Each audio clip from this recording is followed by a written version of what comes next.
With threats to our nation waiting around every corner, adaptability is more important than ever. When conditions change without notice, quick strategic thinking is crucial. And with obstacles consistently impending, determination is essential in overcoming them. It's this willingness, decisiveness, and resilience that sets Marines apart. With our fighting spirit, we don't just fight battles, we win them. Marines are the constant our nation counts on to fight the unknown. And through adaptable problem solving, we do just that.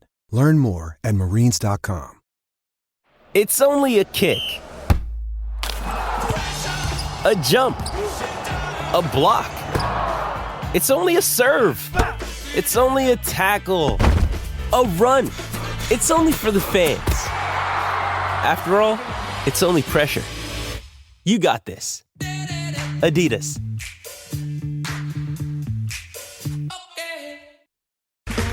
Okay, round two. Name something that's not boring. A laundry? Ooh, a book club. Computer solitaire, huh? Ah, sorry, we were looking for Chumba Casino. That's right, ChumbaCasino.com has over 100 casino-style games. Join today and play for free for your chance to redeem some serious prizes.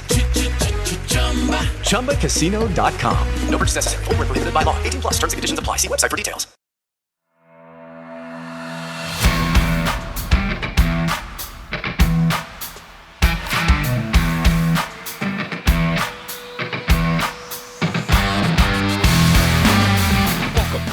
Podcast, the place to catch up on all the regional and national rugby in Wales. You can find us on all the usual social media platforms and message us through there if you want, or you can email us on welshregionalrugbypod@gmail.com. So all the boring stuff out the way, let's talk rugby. Hello and welcome to this week's edition of the Wrap Podcast. I'm Jamie, hope you're doing well. Joining me this week is Dr. Harley Worthy. Good evening, Harley. Good evening. That's weird using my title. Yeah, I tried to be professional. I'm the host tonight, so I'm going to try and make this as professional as I possibly can. Because we don't normally do professional, do we? But I'm hosting, so it's going to be a lot more professional, he says. And we have a very happy James Rees with us. Good evening, James. How are we? I'm very well, thank you. Good, good. Now, Lee is not with us this week, unfortunately, but we have what I consider to be an upgrade, or not, depending on your point of view. A voice that will be recognisable to listeners of the Scarlet's Fever and the Pirate Rugby podcast is Mr. Huw Griffin. Good evening, Huw. How are we doing? Good evening. And let me just explain why George North isn't a centre, right? The perfect replacement for me, isn't it? Are you going to start talking about drums? As well? I've got some great stories from the 80s. Is there going to be some great drum chat? If we could not talk about George North or drums, that would be great. Okay, so drink of the week. Well, it's only Harley. He's only got an alcoholic drink tonight. Harley, do you want to quickly just tell us what you got, and then we'll move on? I mean, I've had it before. It's Butty Bach. I mean, it is. I ran into the co-op thinking, "Oh bugger, I haven't got a drink of the week, and I best go get one." And then no one else bothered. I've got something. Oh, what have you got? So I've been drinking a lot of Guinness lately. So I thought I'd invest in one of these. Has anyone got one of these? The Nitro Surges? I haven't got one. Oh, have you heard about them? Are they good? Are they any good? I'm 50-50. So it's better than a normal canned Guinness, but it is a bit of a fast. So you talk about wanky bollocks, right? It's a Guinness, right? There's no wanky bollocks about that. This is the instructions. Yeah. This is for pouring a pint of Guinness. For audio listeners, I'm holding up a really long piece of paper that comes in it. It's about the length of Huw. And you have to follow that, and it says you have to pour it. And it's really specific. It's, you have to hold the glass at a certain angle, and then tilt it and end up at a certain angle, and then you fill it 3/4 full, and you leave it to stand for 60 seconds. So you just imagine you got friends, right? Do you want a pint? Do you want a pint? Yeah, all right, okay. Turn it on, press the button, wait for it to warm up, pour it out. 3/4. Huw, where's my pint? It's got to stand for a minute. And then you leave it, and then you get it. So it is better than the normal Guinness. Is it worth the faff? You also have to buy special cans for it. I'm not sold yet, but sounds too technical for my liking. You're talking about that, but that's how you're supposed to pour a Guinness. How you're supposed to pour a draft Guinness. It's from a can, though, man. It's still from a can. Yeah, but the whole idea is to get rid of it. They had this weird little vibrating thing, so you put a little bit of water, and that would sort of surge, and make the pint settle properly. And it comes with a brush. You can see all the kind of paraphernalia it comes with. It comes with a brush, and it says you're supposed to brush it before and after each use, it's a faff. Yeah, it sounds like a bit of a faff. I'm not drinking tonight because I'm full up with cold, and I have been since Friday, just not in the mood for a drink. So what I have got is a can of cherry 7-Up, which is really Good choice. refreshing and nice, but it's not a beer. But I'm quite proud of that choice anyway, because it is a very refreshing drink. James, you're not drinking, are you? Because I completely forgot, and I'm at my in-laws unexpectedly. And yeah, just haven't got a drink. I didn't actually drink this weekend, believe it or not. We won our league this weekend. My rugby team, we secured the championship. Well done. Congratulations. It was a long old game, and it was an away game, so we got back to the club. And I sort of had one beer, and I looked at the time, and I was like, I really want to get home for the Ospreys game. Because let's be fair, they're not showing S4C in a random in a rugby club in the south of England. So I thought, despite our club president being Welsh, I'm like, he's having too good a time. So I went home, picked up my traditional fish and chips while watching the Ospreys, and sort of looked at the beer shelf and just didn't drink. So yeah, I'm trying not to drink before the baby comes, but now I'm going to Kingsholm on Friday, so many ciders will be consumed. Yeah, quite right too. I honestly thought that with Ospreys finally winning a knockout game in Europe, you would have gone on the lash personally, but no. No, because that would be like drinking to forget it, and I don't want to forget the fact that we actually got the game. Okay, fair enough. Right, let's move on to news desk, and we've got loads of news to get through. So let's start at the Ospreys then. So 24-year-old fly-off / fullback Jack Walsh, he signed a new deal. Ospreys have now also confirmed the signing of Phil Cognacina from Leicester. I know you've already spoken about that, but that was confirmed just last week. And they've also signed Stefan Thomas, not the Wales Online journalist, the prop from the Scarlets. Stefan Thomas is, of course, cousins with Gav Thomas at the Ospreys, which I didn't know until last week. I didn't know that until last week. What are your thoughts on that then, James? Stefan Thomas from Scarlets, good signing? Yeah, I with front rows, it's generally more of a Duncan Jones signing than a Toby Booth one, by all accounts. And they, if I'm thinking back on the front rows that we've signed permanently, they don't sign front rows unless they see something that will aid what's already a big weapon. You know, a big part of Thomas Francis wanting to come to the Ospreys over Cardiff Dragons or Scarlets is he wanted to work with Duncan Jones. Basically, they met, and Duncan said, "You're a terrible scrummager, or you're not to the standard where I think you can be." And Thomas Francis was a bit taken aback by that, and sort of motivated him. So they wouldn't pick him up if they didn't see something in him. Yeah, he's going to be inexpensive around, all season bar injury. He's not in danger of a Wales call up. That was James laying the groundwork for when he does get picked for Wales. He can say, it's Duncan Jones' turn. He's going to be a 2025 Lion. No, I think it's an absolutely fine signing, and I was surprised in how little he's played for Scarlets. That's interesting. Lee was not happy with the signing video of him in an Ospreys kit. He was not happy about that. No. How do we feel about that, by the way? Are we okay with that, about new signings when they're still with their clubs? I know there was a big hoo-ha when Ellis Genge did it, wasn't there, But how do you feel about it? I'll let a Scarlets fan talk about it. CatBoy, what did you think of that? No, it's offside for me. It is. I think there should be an unwritten rule. I don't even think it should. I think a written statement, text only, on social media, and that's it. I wouldn't pose with a jersey. I certainly wouldn't wear a full kit in the Ospreys changing room. Didn't even clean his boots, a dirty fucker. He's probably had a training session with you already. Yeah, I said in the group chat, I said, "Do you reckon he wore the kit in on Monday to the Scarlets?" I said, "Sorry lads, my kit was in the wash." Just my 2 cents on it. Go on, at least it's not a fucking blood transfusion video, because God, that is still the most heinous thing they've ever announced mid-season. But your Boothie point about Boothie trying to bring families together and get that family culture in there. You're talking Kieran about, like, Hardy Luke is Davis and his Luke brothers. Davis is Kieran Hardy and Luke Davis. Yeah. Yeah. So fair it's enough. even I more don't niche. think. It's cousins who also play the same position. Yeah. Yeah. If we're signing Joe Cocker-Singer on a 1-year contract and making him centre at the end of his career, I'm telling you, it's happening. Yeah, maybe we'll see. I was just about to say I don't think anything will ever beat that blood transfusion Ospreys Gav Ad's That was a different management, simple, different cringe. Nothing will ever top that. I don't think for sheer cringe. We've made up for it now with that Crocodile Dundee one the other day was hilarious with Jack Walsh, and the Twin Town one. Nothing will top that. Nothing will top the Harry Deves Twin Town one. They've upped their game, haven't they? The Ospreys on the social media side. They got a it has completely been new, noted. They got a completely new team. They've literally had a new social media admin start last week as well. Right.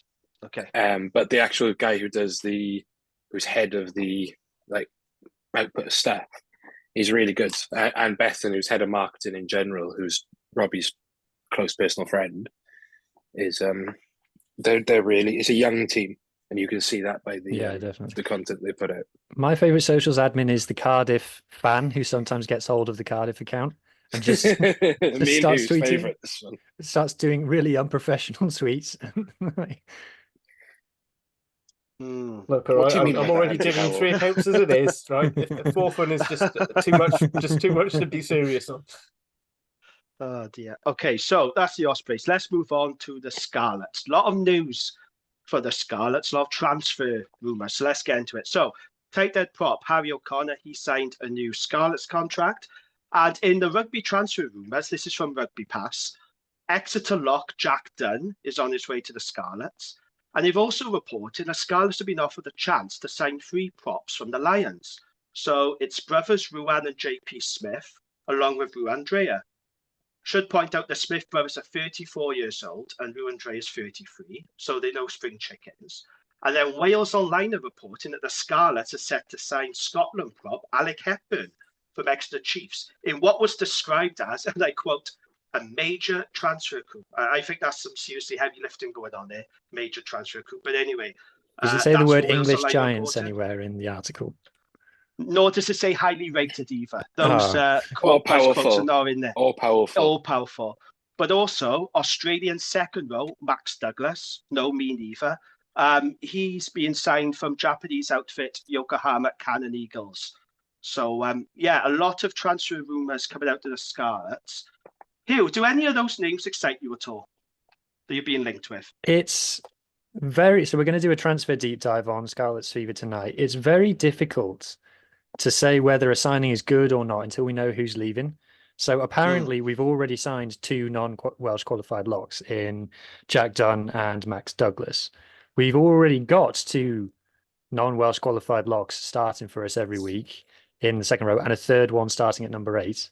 And then also Tane Plumtree, who is Welsh qualified, but he isn't exactly homegrown, which is fine. I don't have a problem with having non-Welsh qualified players, but having arguably 6 non-Welsh qualified locks at the Scarlets at once is odd. So it suggests that a couple are leaving, but then there's rumours going around that the 2 Tongan boys are staying, and I can't believe that Alex Craig is leaving unless he's been signed by Toulouse, obviously, or Leinster. I don't know. And the Alec Hepburn one as well, he could be a great player and fantastic. If you're going to sign non-Welsh qualified players, why sign current internationals for other Northern Hemisphere teams? Because it's basically the same as signing a Welsh qualified player in terms of availability. So all these players are great. And it's kind of been this trend with the Scarlets, because you remember last summer where everyone was worried about all the regions going bust, and we made like Tane Plumtree and Johan Lloyd and etc., load of signings, and then we've made 3 in-season signings of Edwin Swartz, Manus van der Merwe. No, he hasn't joined us yet. He's for next season. Oh, right, okay. Jared Taylor, yes, he exists, and Joe Jones. Joe Jones. Oh dear. Will Griff John his ability to pick a tight head. Yeah. On the Lions props. So the reason that the Lions are looking to offload props is because the Currie Cup and the URC no longer clash, so they don't need as big a squad. So it's so for people who don't know the hierarchy in South Africa, right? South African teams get their best players taken by foreign clubs. The Lions get their best players taken by other South African teams. That's how no money they've got. So when the Lions are ringing you up and saying, "Do you fancy a prop? We'll give you anyone," it's not a good sign. If I did want to get a prop from the Lions, it would be Nhlaba Kanye, because he's pure vibes and he weighs 158 kilograms. And he's definitely getting called up by Gatland. Yeah. But are these signings any good? I'm more interested in who's leaving, because if you actually write down our squad on paper, we are about 4 deep in every position, and there is some players that you would be shocked that still pick up a paycheck from the Scarlets every month. I'd be surprised if they're going to keep both Lousy and Faya Fifita. Purely because have to. Well, that's what I mean. Because if the budgets are going down, those guys are not going to be cheap if they sign new deals, are they? They're going to take up a fair chunk of the playing budget. So do you think both will stay then, Huw? Is that what you're hearing? The rumours from the usual places are suggesting that both are staying, even though it was also heavily rumoured just a few months ago that Lousy was already gone and he has since come back. Of course, I'd love to keep both. They're both incredible players, especially for Fita. But I've got no doubt that he's got his pick of clubs that he could go to, because he is probably the best player currently playing in Wales. Like, he's ridiculous. But yeah, I would love to keep them, but I would be surprised. But like I say, for all of the budgets are going down, and for all the loss that we posted last week and things, all of the news coming out of the Scarlets is about how much money we're spending. So it's just a confusing one. With that though, Stefan Thomas pointed this out on Twitter, is that every rugby club is in debt, right, and post debt every year. Yeah. It only matters if that debt isn't serviceable. So all you're doing, if you're splashing this cash, it just means that you are definitely losing players who are on a lot more money. So Scott Williams, you just haven't, like, Ospreys are in that position because we've already announced that George North and Nicky Smith are going. So immediately people are like, well, that frees up money in the budget. So I just have to mention one thing on that. When you signed Phil Cock on a singer and Lance Bradley tweeted, "Yeah, players going from England to Wales, we do it differently here." I'm like, sorry, the Nicky Smith news was last week, Lance. We have memories. Also, you've got to forget Yohan Lloyd signed from England to Wales. You've had Was he living in Bristol though? I reckon he was living in Chepstow. Like, he's no way. Yohan Lloyd. Yeah. Well, I'll say that when Lewis Rees-Zamp was at Gloucester, he's living with his brother in Cardiff, and then going around with mum's for tea every week. Gloucester might as well play in the URC next season, because apparently, like, every Welsh player is going to Gloucester. They could technically have a full Welsh backline. Yeah. Gloucester Welsh RFC. Nicky Robinson does not travel far for his agency work. No, that's true. Okay, so that's the Scarlets. Moving on then to the Dragons. So all last week, the Dragons announced their next generation signings. So these were young players that were given new deals by the club.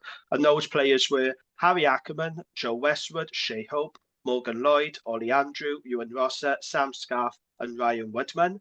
Really good news for Dragon supporters, because as I said on Twitter, good recruitment is vital for any club, but it's just as important to keep your young homegrown talent as well, because we've lost far too much of that to English clubs. So it's really important that all the regions keep hold of their homegrown young talent. And there's some very talented players in there. Harry Ackerman and Ryan Woodman, I think, will go on to really big things. And we know that Shea Hope and Morgan Lloyd and Ollie Andrew have been tearing it up in the Welsh Premiership. It's just whether they can make the next step up now to the URC. So, yeah, it's pleasing, encouraging to see us keep hold of our homegrown talent. And in surprising news today, there's 2 bits of surprising news. The first bit of surprising news was that Dragons and Argentina scrum half Gonzalo Bertrand, who has joined Cardiff on loan until the end of the season. I didn't see that one coming. What about you, Harley? That's a good pickup for you, isn't it? How do you feel about that? I mean, it's good to have an extra scrum half, as we were starting to look quite there with letting Jamie Hill go to the Sheep Shield, which again came out after the pod last week. He's left with immediate effect. It was basically Ellis Bevan and James's favourite ex-Osprey scrum half. which is who? Remind Matt us. Aubrey. We won't say any more about that. Just because I don't want, because James already has all the Squidgy's lawyers on retainer as it is. Bastards.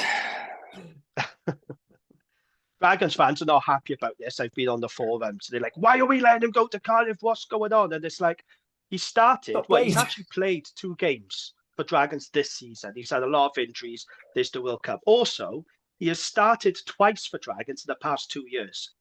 We've barely seen the guy, so it's like, well, we're stacked for scrum halves. Why not let him go? I mean, I think it's the fact he's gone to Cardiff has pissed a lot of fans off. And actually, I make that now the 3rd player you've had from us on loan.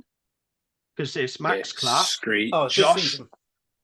Yeah, this season. Josh Reynolds, Josh Reynolds, Max Clark, and Gonzalo Birchnow. So this is the 3rd Dragons player. Lewis Jones. Oh, thanks a bunch. Yeah, we should be really appreciative of that, shouldn't we? What's wrong with Matthew Screech? Oh, he's all right, I suppose. Don't get me started on Lewis Jones, though. Right, okay. Moving on. Can I say something very quickly? What? Is if there isn't a chant in the tune of J-Ho to J-Hope's name in the next year, you might as well release him. Because that is the biggest missed opportunity in Dragons history. The Cardiff Blues brother guys, the guys in the corner with the drums, they'd be all over that straight away. Don't mention drums. Okay. No drums. Drums talk is banned on this pod. Right, so in the other bit of surprising news that broke today, Monday afternoon, Dragons centre Jack Dixon, he's retired from rugby at the age of 29. His decision to quit the sport after 13 years is not injury related. Dixon said, rugby in the Dragons has been a huge part of my life since I was 16 years old, but it feels the right time to step away, move on, and start the next chapter of my life. Dixon became the youngest player to play Welsh regional rugby when he came off the bench in an LV Cup match at Wasps in October 2011, aged just 16 years, 313 days. And he broke the record set by teammate Hallam Amos just 33 minutes earlier when he had started the same game. He made 172 appearances for the men went over 13 seasons, and he currently stands 6th in the club's all-time appearance list. I actually think it's a bit sad, to be honest, because Dixon's been a great servant for the Dragons.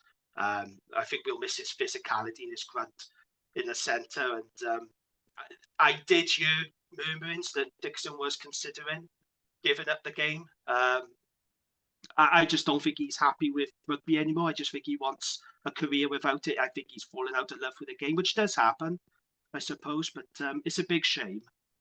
Because it feels like he's been around forever, doesn't it? Like I said, making his debut at 16. So I wish him all the very best in whatever he does next. A very these streets won't forget player. Yeah. I got a lot of time for Jack Dixon. I mean, he wasn't at national standard, but he was a very solid club player. And every team needs that solid club pro, and Dixon was certainly that. That record is such a Welsh rugby thing. It is, isn't it? Yeah, I know. It's like we went through last week on the Eyrie. We looked at the 2006 Heineken Cup, and it's Scarlets held the record for the most amount of match points in the competition since that bonus points were introduced, only for it to be broken 2 hours later by Beerwright. Yeah, it is very Welsh rugby. And now they have a completely new record, which I'm sure they don't want to talk about. Yeah, but at least we're not beer Ritz. Have you seen about them? They're in the Pro D2. They've just been bought for €1 by a former player. Yeah. Oh, dear. Okay, so moving on then. Other news that broke today. TV rights. So all 21 matches in this year's Autumn Nation Series are going to be shown on TNT Sports after the broadcaster won the rights. Matches are also going to be shown on his sister platform, Discovery Plus, and the rights deal covers the UK and Ireland. Now, as of yet, there's no news on whether S4C are going to pick up the Welsh language rights, so we have to wait and see on that. But I'm just wondering, so what do we think of this then? Is this a good move? Do we like TNT's rugby coverage? How do we feel about all the autumn tests moving from Amazon to TNT? I'm going to break it up into a couple of questions. So I think it's great because I already have TNT, so I'm not paying for another service. Same. No, I don't like the coverage. Yeah. And Same. 3, the closer we get to a single platform, the better. Because that's something I think we've all been bang the drum of is actually just having one place to go and you're not managing multiple subscriptions. So so we're saying, oh well, it was £8 a month for Amazon, it's £30 a month now for BT. I went, yeah, but it's £30 for BT and for some people it's £30 a month and £8 a month plus. I don't know. I think I paid for the £90 for the year for Viaplay's coverage. Soon to be Premier Sports next week. And it just all sort of starts stacking and stacking and stacking. So actually, I quite happily pay £30 a month to have most of the rugby I watch on one channel. It does suggest though that they're looking at it looks like TNT might be a forerunner into buying up all the competitions. The only problem is that does mean more Austin Healey. And yeah, that's it, isn't it? That's the problem. Yeah. Austin Healey's great when he's actually doing what his job is, which is to analyse attacking patterns. And when he starts talking about like stroke plays, it's really insightful. But I can't be dealing with any more ref chat. I get enough of that from Lee. So I was thinking today, like, no, I don't like TNT either. But I don't really like anybody's rugby coverage, to be fair. The only one that I do like is S4C, and I don't speak Welsh. So that's why. I mostly like it because I don't know what they're on about. Like Viaplay's, some of the pundits that Viaplay get on, not naming any names, Shane Williams, Tom Shanklin, just really not a fun listen. So I guess that it's kind of like a zero-sum game in terms of the quality. It's just I don't have a TNT subscription. I've got Sky for the Formula One, the football, and Super Rugby. So adding this on as well it's a properly going to have to think about how I manage it. I might have to cancel Sky for the autumn and then get TNT. And also iCast, so I Chromecast stuff from my phone is how I watch all of my content. So I don't have proper channels on the telly. And the Discovery Plus app was abysmal. It is the worst one I've ever used, and I'm including the Premier Sports Player. Remember that. We'll be seeing it again. I delighted the day that I deleted the Discovery Plus app off my phone. Also, unlike Amazon, where there's other good stuff on there to have it with, I had to flick through like Discovery Plus. There's nothing really good on there. Like in my opinion. So, I mean, you can say the same for Viaplay, but Viaplay is a lot cheaper. Well, no, you haven't listened to our Scandinavian film recommendations. Oh, that's true. That's true. And also Viaplay as well has the top 14. I can't be missing out on that.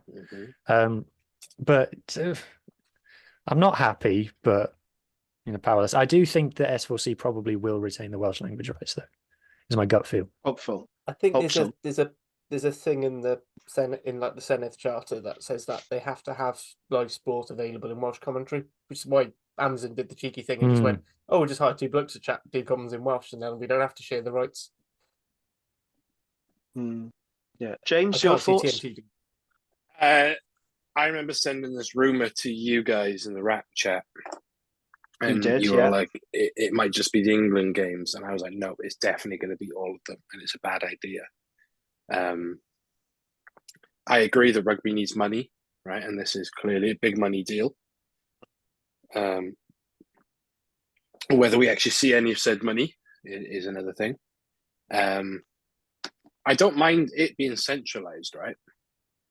I have no issue with that. If my issue is with the quality of commentary and the quality of what are we presenting to the public. I remember when Sky Sports had the Pro 12 and Pro 14 and various other things. They did some good stuff. Sky Sports with the Lion, when it was centralized, they genuinely had some really good stuff. When early days of BT, they had a proper Rugby Tonight show and it was really good. When Scrum 5 was at its best, it was a genuinely good show. And that's when, S4C was showing like Glasgow versus Leinster because it was a semi-final of the Pro 12 that year or something like that. So when stuff is centralized, I think quality can improve. It's just with the quality of punditry and commentary on TNT at the minute is so poor. They are not going to have a clue when Ireland and Wales play each other. None of the TNT pundits regularly watch URC rugby. Yeah, Sam Warburton and Brian O'Driscoll don't watch the URC. Yeah, and Yeah, Sam that was- Warburton's that a was board quite fun. member at Cardiff. Yeah. You know, Did you see the bit in him last night? He's talking about none of the URC teams go away to South Africa and win, and you're literally on the board for a team that did it, you dick. but Oh, no.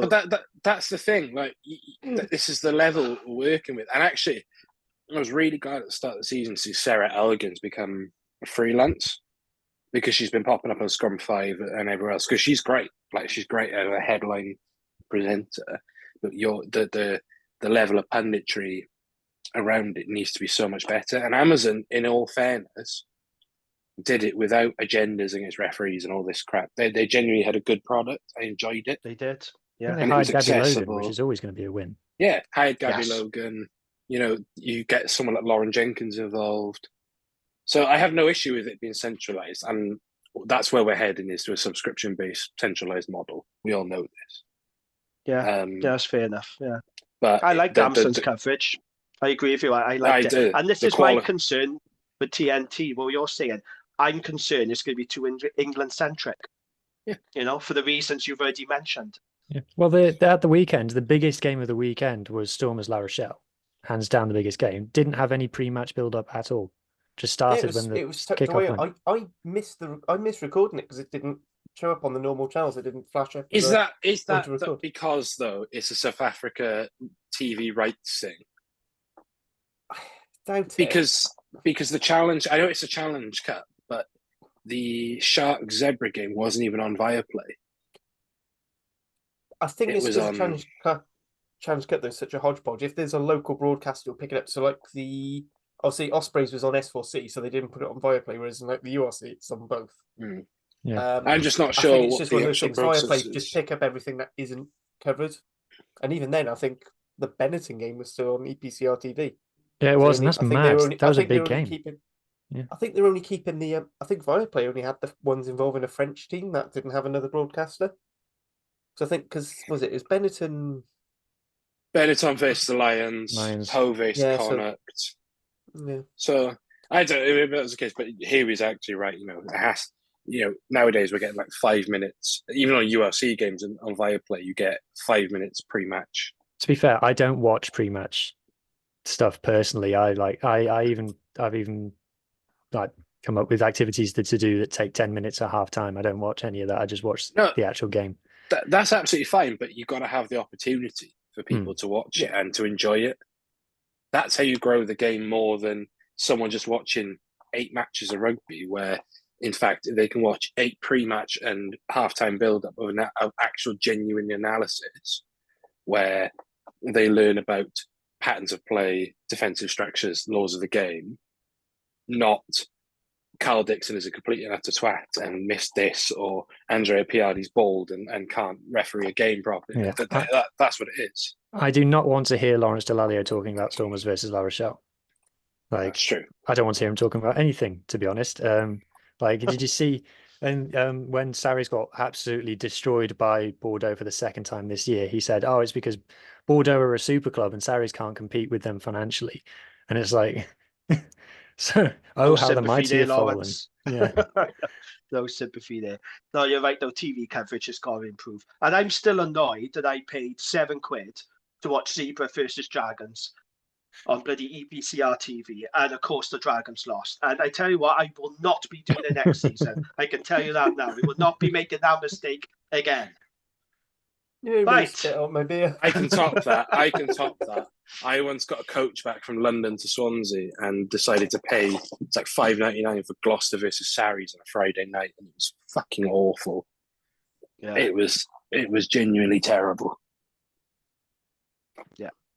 It's not great, is it? Like I said, I won't be doing it again next season. Like, I don't care. I will not be paying extra to watch the Dragons on the streaming service. Right, okay. The only bit of news I got left is Llandovery. They beat Merthyr 20 points to 18 to win the Premiership Cup at the Principality Stadium. Did you watch this one, Huw?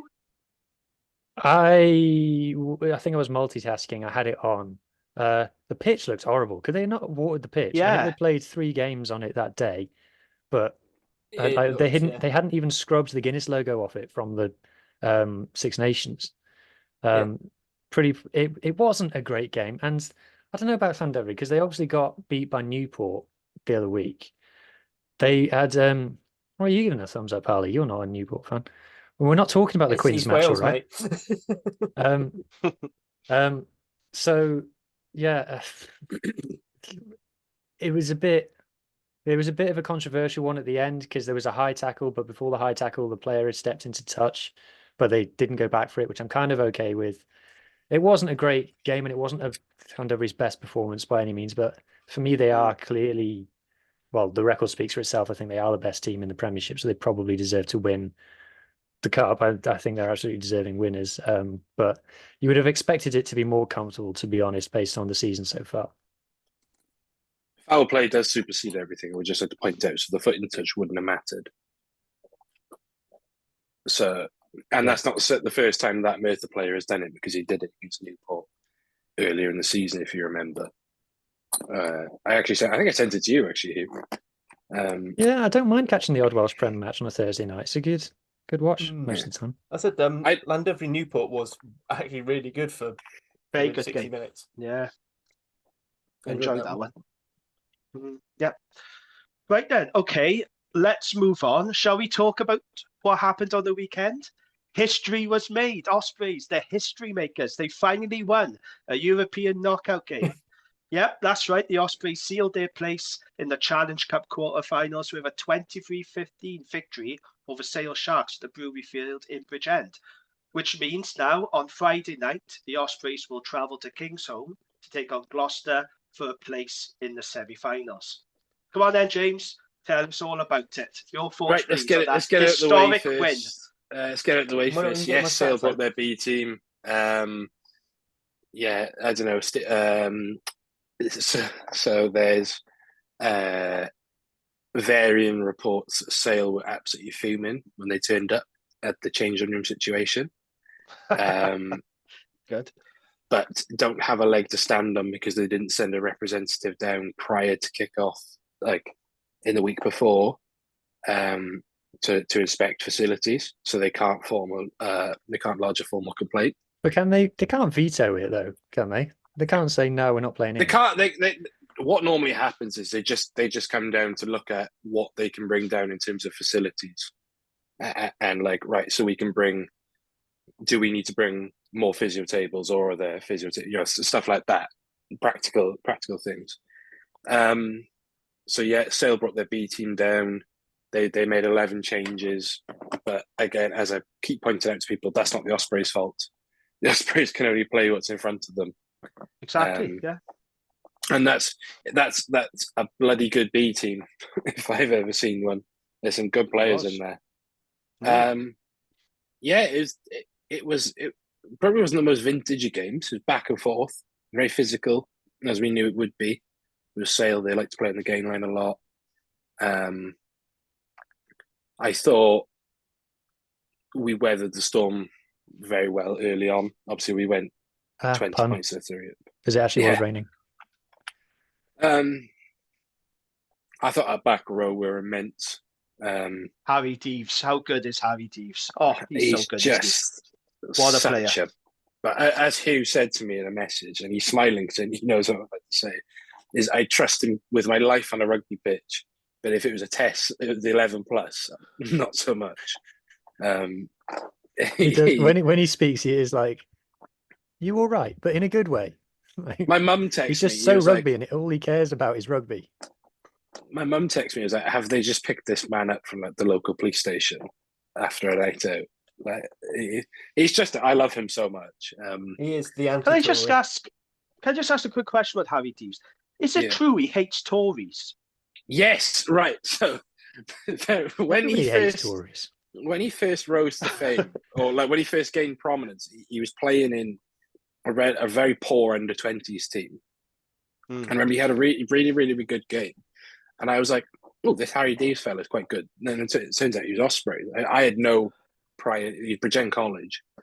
Yeah. So I looked at his Twitter and he's just retweeting a load of anti-Tory stuff. Like, just blatantly anti-Tory stuff. And every now and then he'll pop up like quote tweeting like a politics tweet. And it's just blatantly anti, and he's so upfront about it. So immediately it was like, me, Josh Gardner, and Robbie Owen. I was like, this is my favourite person ever. Have you ever been on Rio Dyer's Twitter? Yeah. That's a good laugh. It's just so, yeah, he hates Tories and just loves playing on grass. He loves rugby. I love him even more now. That segment about playing on grass was that on Saturday night was just wonderful. It just brought a tear to an old man's heart. Yeah, back row were immense. I thought Ruben Morgan Williams controlled the game very, very, very, very well. He's now Thomas is injured. He is Wales's most consistent 9 in club rugby, I'd say, form wise, because he's played the most. I'd imagine. He was trying to remember his spreadsheet. Can I shock you? I haven't done any analysis on Ruben Morgan Williams. Well, no, I don't need to. He's amazing. Need to. He's never going to get picked for Wales. No, that's true. No, it's just a really good time. Scrum was great. That Asher Opoku for Jaw, who's a fantastic prospect, demolished Wales in the under 26 Nations, got taught a bit of a lesson by Gareth Thomas. Same thing happened to him though down in Cape Town. It happened at Northampton as well. Maybe 19-year-olds shouldn't be scrummaging against fully grown men. True. I can't. I was just I have not watched the game back. I've barely watched the highlights because I'm just remembering how good a feeling it was. And I don't care about the attendance. I don't care about the... I was going to ask you about that. I'm really sorry, but I was going to ask because the only reason I bring it up, so the official attendance was 4,225. Now, what I would say was I was shocked by that because watching on television, it looked more than that. So I'm just going to ask you, how disappointing, if that is an accurate figure, which that's what was announced, how disappointing is that? Because it is an 8-capacity venue, isn't it? 8K capacity venue. So you say it's an 8K capacity venue. 8K capacity in that is, if you're in the shed, in the cow shed, you are elbow to elbow. You cannot move with someone. That's like, from what I could gather, and speaking to people who were in the shed, it was full, but you had just enough. You had room to sort of turn around, if that makes sense. So I spoke to Lance. 4,225 was the official ticket sold. Originally, the plan was always to take it to Bridgend. Originally, they wanted to do what Cardiff did a couple of weeks ago, or months ago, with the junior clubs. And they were going to make it a big junior club event. But they got shafted with an 8 p.m. kickoff, which is really tough if you want to get younger kids to a game like that. Yeah. What I will say is, I can't find the official Cardiff attendance anywhere. They're saying 8K for that. It felt louder than... Oh, you got the Cardiff attendance. Yeah. I've got them all. Well, I track attendances because they are, in my opinion, the most lied about thing in rugby. We all know your opinion on Cardiff Rugby's attendances. No, it's not that. There are some very well-known and very prominent Twitter accounts and personalities who tweet big lies about attendances quite regularly. So I like to keep track on it. So I messaged you, didn't I, James, when that 4,200 came out, and I said, this is the official attendance. It doesn't look right. And it by all accounts, it did. Now, I hear the thing about the kids getting in, but at the same time, I'm not sure that, for a European knockout game, should you be relying on kids to boost up the numbers? No, it's not necessarily about boosting attendance figures. It was about what they wanted to do in terms of the whole brewery fest thing. They wanted to make it this family festival type affair, and by all accounts that festival bit was really successful. Speaking to people, that bit was great. Is the fact that they wanted more bodies in the actual arena, call it, and to have a section for junior clubs to be represented. It is what they wanted to do. It did look great on telly, and I was, like I said, very surprised when that figure came out. It was 8,159 on New Year's Day was the official figure. And I was at that game, and You were in the gazebo. I was in the conservatory, yeah, which is where the big screen was in that. And speaking to Robbie and Yestin, it didn't look that much different, if I'm honest, and certainly sounded a lot better. You could hear the singing, the hymns and arias, the Emerald Heeds are in there, So, yes, the actual gate number is disappointing. Don't get me wrong, right? I'm not going to say 4225 is not where we want to be, but in terms of atmosphere and how it all panned out, brilliant. And what really made me happy was speaking to Yes and Robert as well. It was a younger crowd, so you could see when they did one of the 800 crowd shots in the game. What's his name? Stephen Jones was so happy about. Yeah, it was. It was about. It was younger. It was students. It was 18 to 35, if you want to call it. That bloke hilariously trying to chop the pint, or groups of young.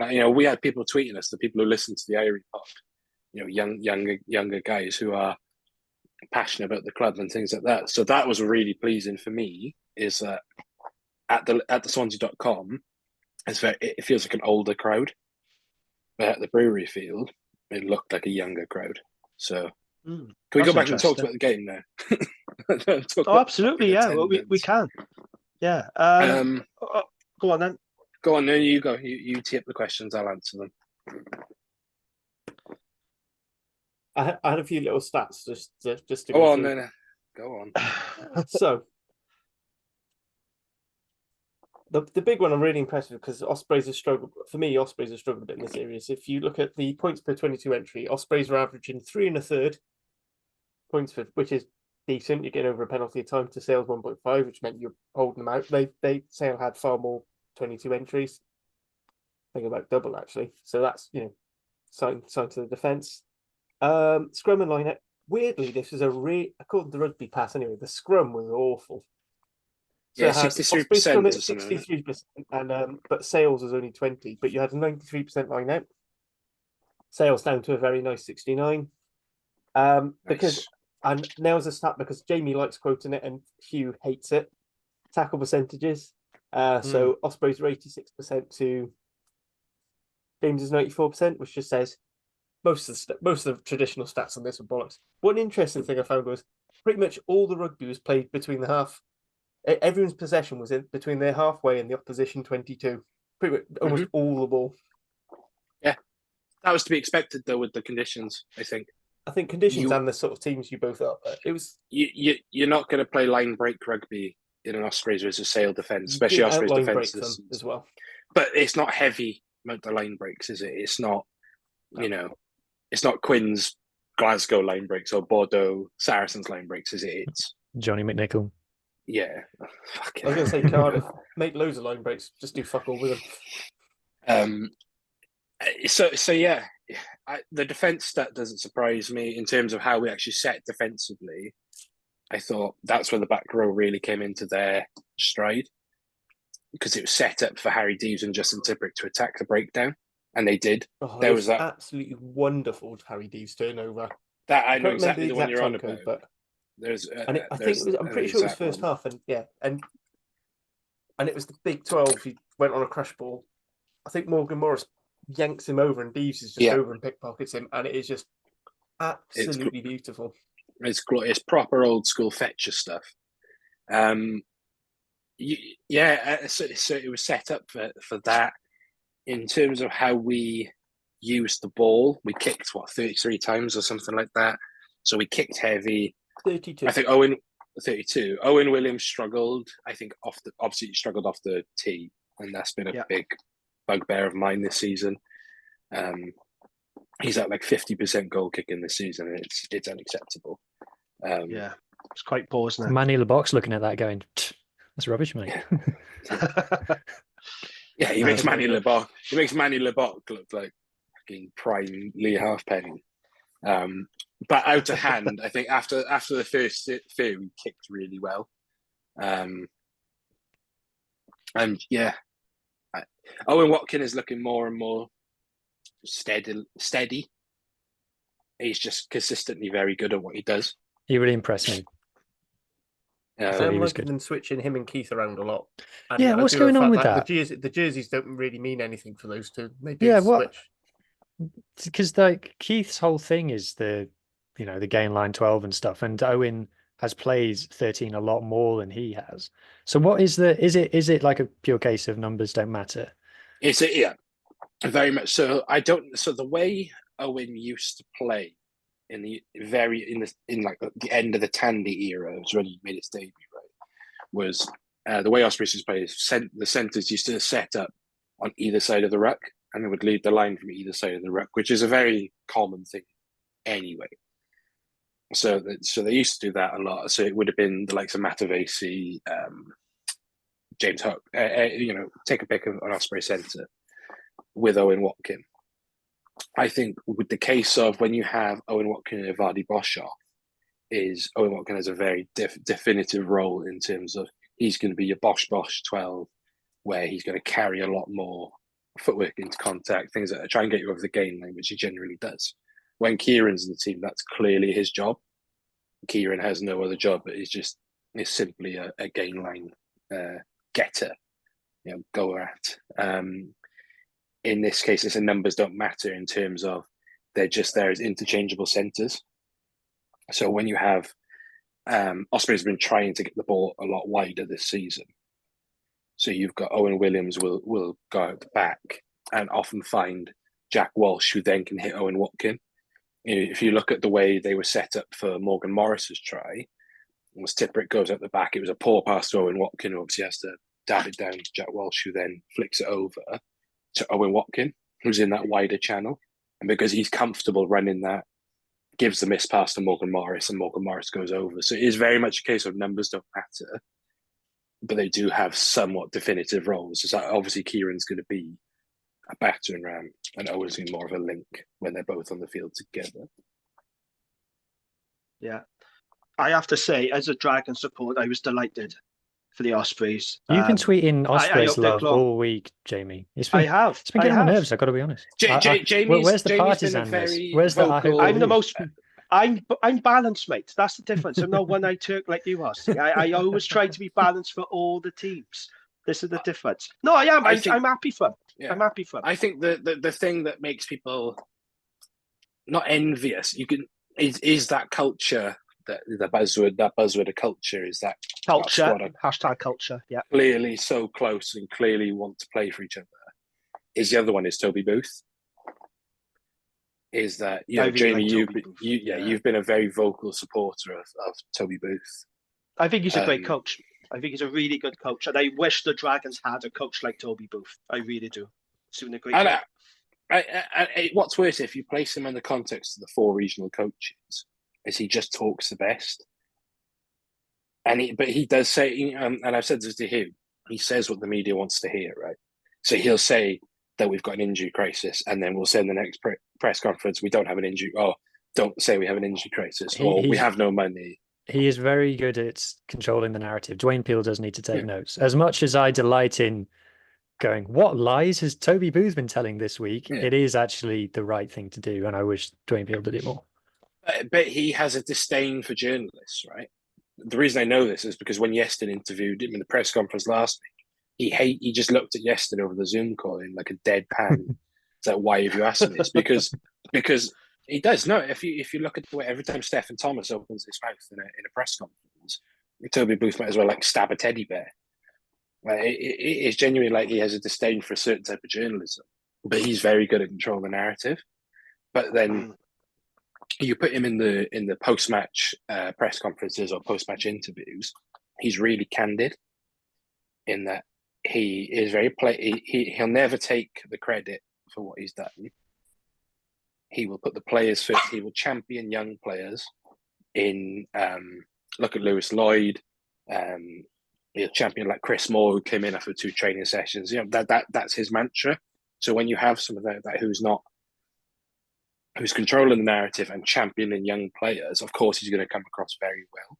But it's clear that he's built a strong foundation. It's what Jockey's doing at Cardiff. I wound someone up on Twitter saying, Ospreys even formed a circle at the end to pay tribute to Cardiff. This was because it's what they do after every agonising loss.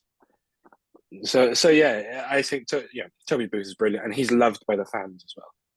Like you have started referring to him as your supreme leader, which I think is slightly problematic. I think everyone just needs to chill out. Yeah, Supreme Leader Booth. But he's well liked. He is very well liked. And Lance Corporal Duncan Jones is as well. But he is the most experienced head coach, though, isn't he? Like, out of the 4, don't forget the other 3, like Dave Flanagan, Dwayne Peel, and Jockey. They're pretty much new to head coaching. They're learning on the job. And Booth has that advantage of having that experience in other clubs. Plus, he has got the best squad to work with in Wales. Booth has only been a head coach once. Booth has only been a head coach once. But he's more experienced than the other 3. Yeah, no, the experience, yeah. But in terms of head coaching, he was only head coach once. He was head coach at London Irish in 2009. And he wasn't at Bath, was he? He was an assistant to Gary Gold at Bath. And he was he was like he was like what Danny Wilson basically is at Quins. Like, not a very high up coach. So in terms of head coach, no, he's not that experienced. But what he's done consistently is he's always worked with the younger players in every role he's been in. Right. This is where the Phil Cockner-Singer thing, I think, is a familial thing, because he would have worked with Joe from a very, very young age. So he would have known the family. Because if you look at Toby Booth's Twitter, he very rarely tweets, or when he does retweet, it's like motivational coaching stuff. He retweeted personally the stuff of Phil Cockner-Singer, and which to me says that, this was I'm going to go get you because I know you as a person as well as your rugby ability. That's good. It's really good. Right, so I got a question now for Harley and Huw, right? When other regions are progressing in Europe and it's not your team, be honest, do you get behind them? So I've already said, as a Drag supporter, I'm happy to get behind the other regions. What about you guys? Or just be honest, you like, nah, it's only my team that counts. I genuinely support all 4 Welsh regions, just not necessarily to the same amount.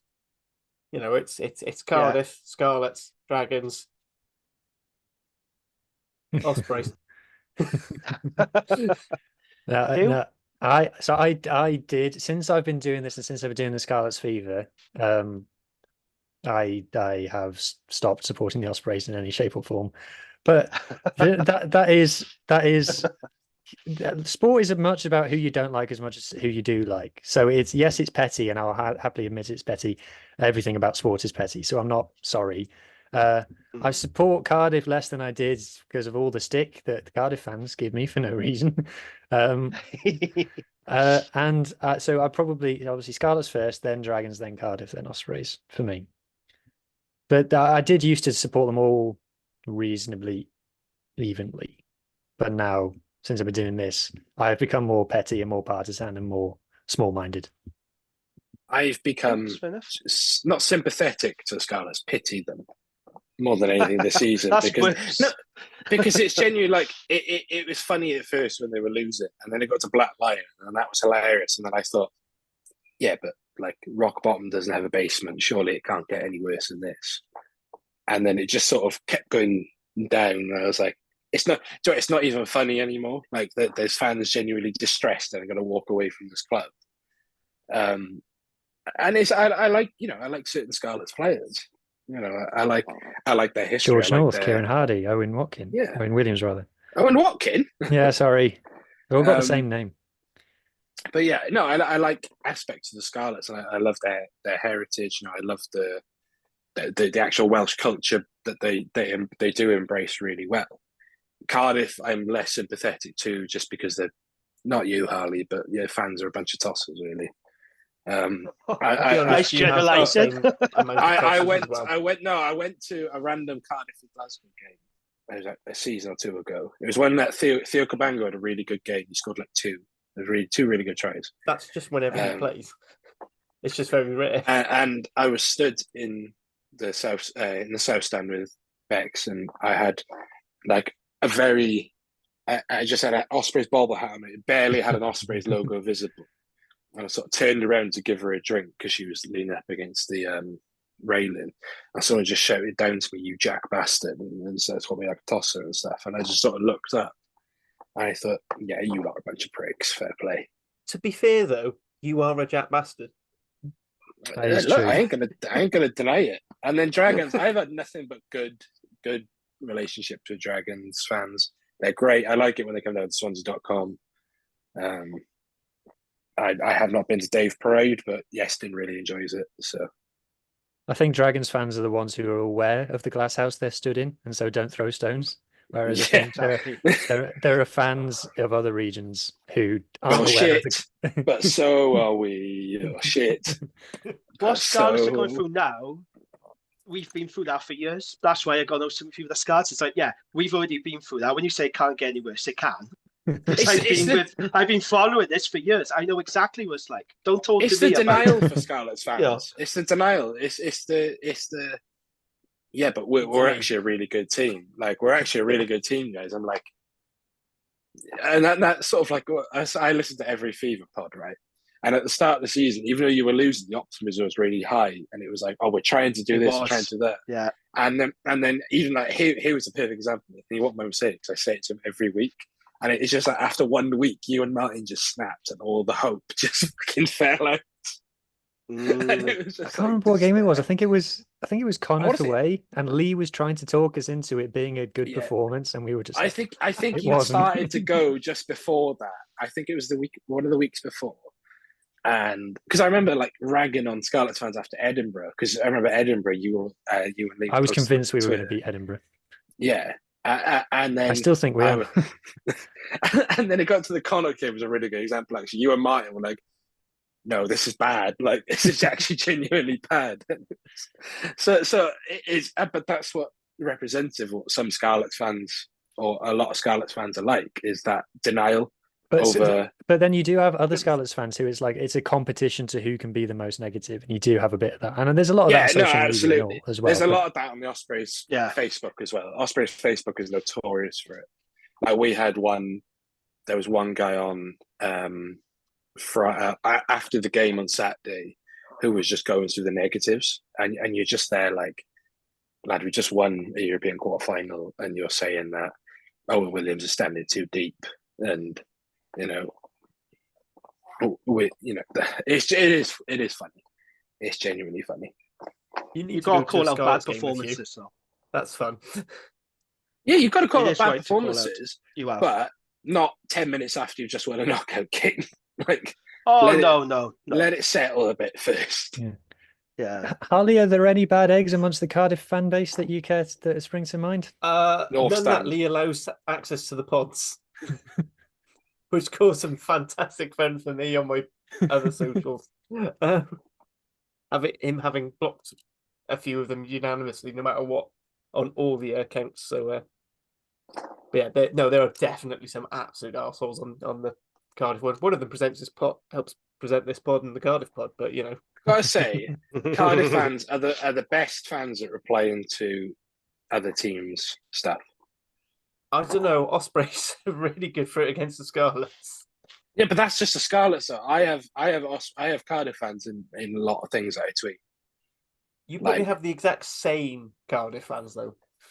Let's be fair. It's not all the Cardiff. It's literally the same 3 or 4. There are 3 or 4 Cardiff fans go around as a little group, and they've managed to get a Scarlets tag along as well to help. Oh. Weirdly, Dragons. Very few dickheads Dragons fans, so again, for Jamie for that. Glass houses, stones. Yeah, we're not going to be throwing shade at any team a week, given the state that we've been in for the past bloody 10 years. But although I have done on many occasions, but I do recommend everyone, if you get a chance, go to a Scarlets game with Huw, because it's hilarious. His running commentary, particularly I'm going to a game with Huw this week. I'm going to a game with Huw this week. I decided who I'm going to support, because I can't cheer for the Ospreys. So I'm going to the game on Friday. But you also can't cheer for Gloucester, because I know what you said about them. Yeah, I'll cheer for Max Llewellyn and nobody else. I'll wrap up this bit about the Ospreys game now. So we are going to the game on Friday as a pod. We're going to meet up beforehand. That's nice. Yeah, it's obviously me and Yes have known each other a few years now.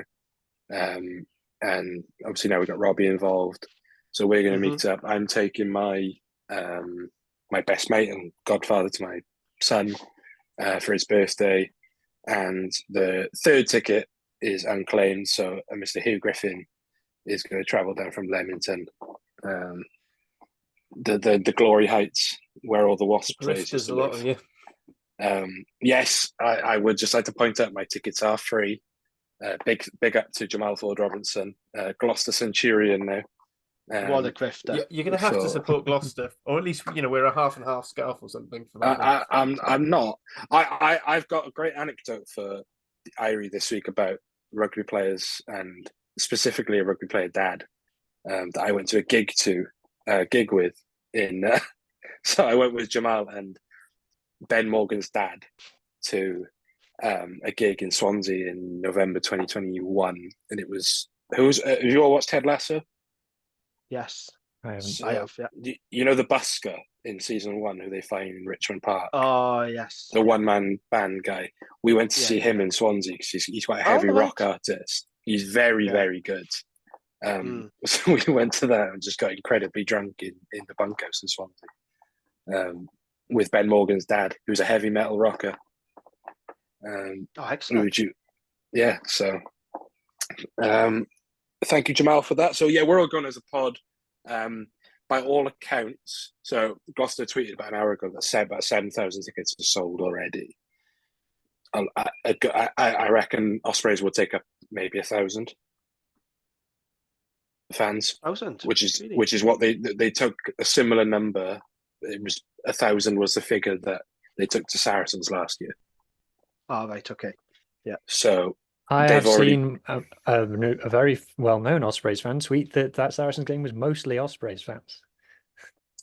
I wasn't there. Yestin was there, and he said, and I think Yestin and Robbie were there, is that Ospreys definitely outsung the Saracens fan. That can't be hard though, can it? Let's be honest. That's true. I think that's my joke. His long-running joke that there's only 3 Saracens fans, and one of them is Huw Griffin.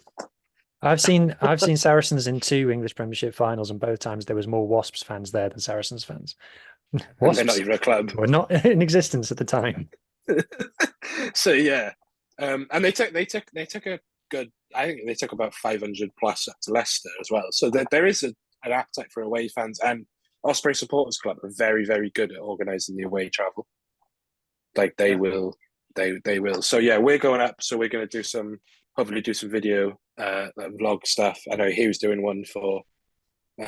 I'll do one as well because I'm traveling from London up to Gloucester and then to Cardiff. Okay. So yeah, looking forward to it. Excellent, good stuff. Have a good day. So yeah, that's the Ospreys, history makers. They finally did it. They are in the quarterfinals. Congratulations to them. Right, let's talk about women's rugby then. So Wales. It's resuming the Six Nations this weekend. So in round 1, Wales lost to Scotland at Cardiff Arms Park, 18 points to 20. Very disappointing defeat. And then in round 2, rather predictably, England did thump Wales 46-10. Next up, it's Ireland on Saturday at the Virgin Media Park. I think it's now called, isn't it, in Cork? So, Harley, how do we feel so far about Wales's campaign? Because it's 2 losses so far. We are bottom of the table. Do you think Wales are regressing? Is that fair to say? Because I know you did say something to me in the group chat. It feels you said you felt like we were regressing a little bit. How do you feel about the campaign so far? I do think maybe regressing was a bit unfair. I feel like, thinking about it and thinking about the opposition as well, I feel like it's more that we almost stood, certainly against Scotland, it felt like we'd stood still and they'd advanced so much more. And looking at the game, it was like, yes, our forwards and tight carry was great, and that kept us in the game. If anything, if we'd drawn that game, because Lakey George at the last minute conversion to draw the game, it would have actually been a bit unjust to how well the Scotland team had played. Against England, it looked really ropey for the first half, and then we sort of started. We finished a lot stronger. I think Johan Cunningham had shifted the team around, and I felt the bench had a really good impact. Having Cecilia Tuipulotu coming off the bench, having Kira Bevan as a steady hand on the ship. It didn't help in the England game. We lost Jazz Joyce early on to an injury, so Karis Cox, not Courtney, as I said on the Pirate Pod last week, because I'm a dick. Cox. Yeah, I also confuse Bethan with Fionn Lewis, and it's only one position apart, but it's still stupid. I do apologise for that, but I feel like they should have progressed more than they have. Like, we've got a good pack, we've got a decent when the lineup functions and the driving more is great. The power game's there, but as I've said on numerous pods now, it's a bit like with what happened with Georgia when they first started regularly playing Tier 1. They had the pack to dominate lesser teams, the lower teams, and they could just steamroll the teams. Then when they came up against teams who'd also sort of stepped up in the forwards, then there was nothing behind to develop it, and I found their attacking game incredibly limited. And we're not using, Lecky George for Gloucester is a fantastic tactical kicker, and we're not using that an awful lot. So I think that's where I think my rankles are, is a bit more. The stuff that we're doing well was last year we're still doing well, but I don't think we've necessarily improved as such. But then part of that could just be because we've got a few more new players coming in, stepping in, with Noel and the Snowsill, etc.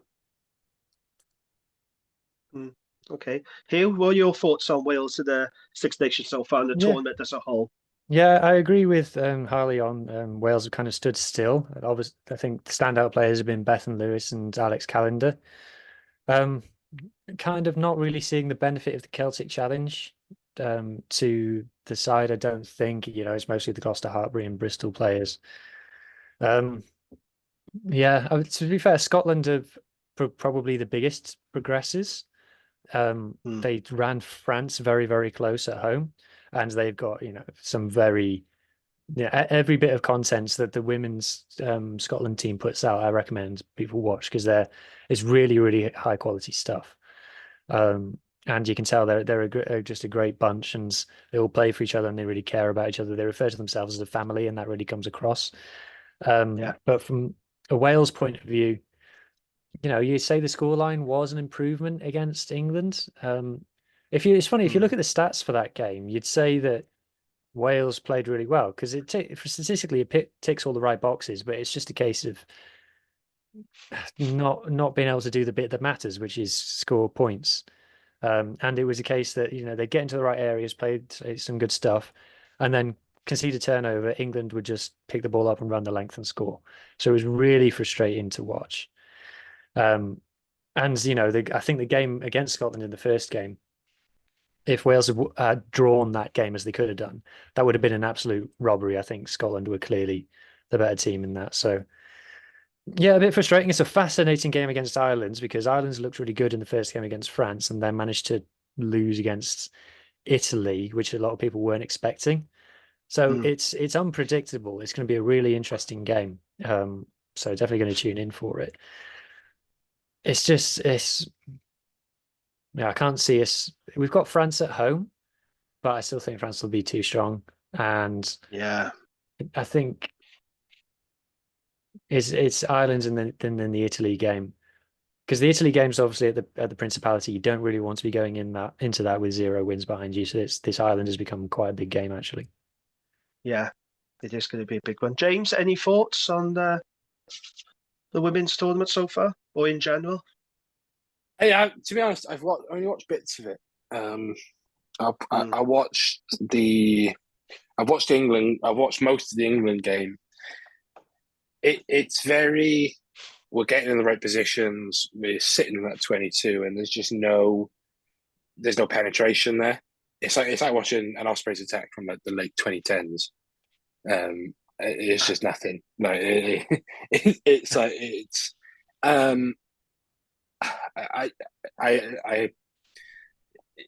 It's really tough. You see, like Cecilia Tuipulotu is such a talent in that group, and you're like, oh, I wish you could just play 80 minutes at full strength because it would be genuinely amazing. I've always been a big Gwen Crabb fan.